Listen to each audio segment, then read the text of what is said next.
You know the feeling.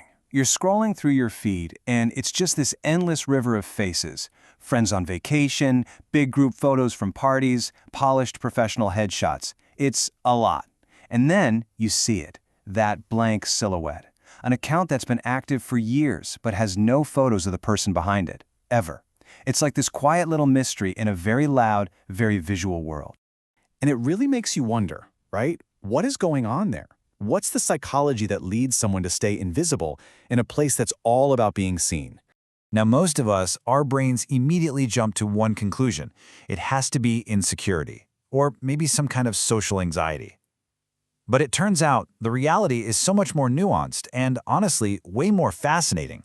It's often a very conscious choice, and it's rooted in one of 7 pretty distinct psychological profiles.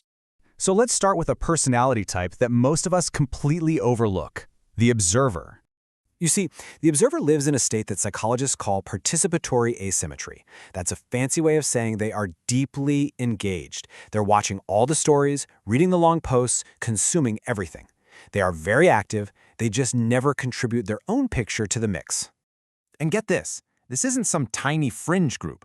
Research from the Journal of Social Psychology found that about 40% of all social media users identify as lurkers. They are a huge, silent, watching audience. So what's driving them? Well, it's really interesting.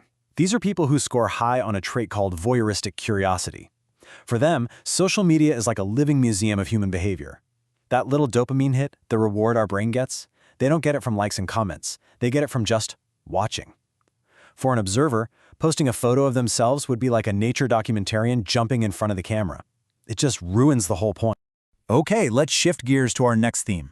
This one revolves around 2 of the most powerful human needs we have: privacy and control. And that brings us to profile number 2, the boundary keeper. This person is all about something called identity compartmentalization. Basically, they are building intentional, strong walls between the different parts of their life. And this shows you exactly how they see the world. Their offline life, it's often incredibly rich, full of friends, very social and real. But their online life is carefully curated to be about ideas, about intellect, and to be private. See, this isn't about them hiding from the world. It's about consciously deciding which parts of their world belong where.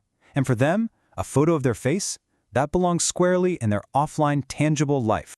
Now, this need for control also shows up in our next profile, the protector. But here's the twist. Their motivation isn't about their own privacy. It's about protecting other people. These are the folks who really get it. They understand that a single photo is packed with a universe of data. They've probably seen the studies, like the one from MIT, that found facial recognition algorithms can now identify you with 99% accuracy.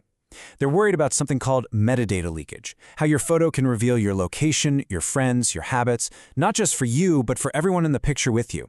For them, staying invisible is an act of care. All right, our next couple of profiles step back from posting for a totally different reason.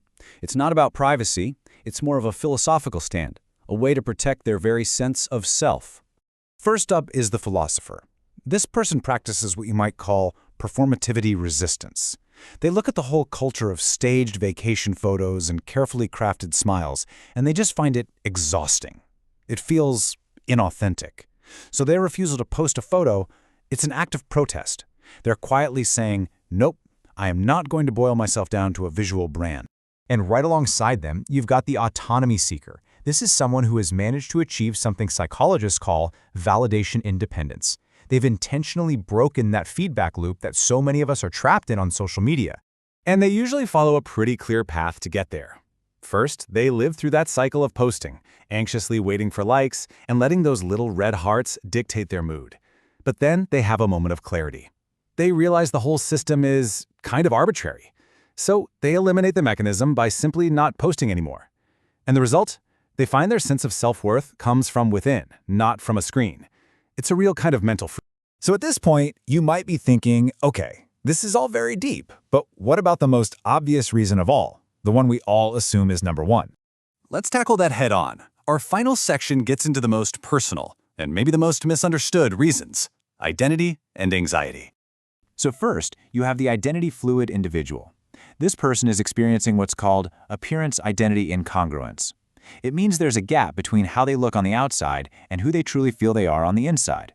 So for them, posting a photo can feel like a lie, like they're showing the world something that just isn't the real them. And finally, yes, we arrive at the profile everyone assumes from the start, the appearance anxious. This is absolutely real and it is a valid struggle. But the key thing to notice is that it's only one of 7 distinct types.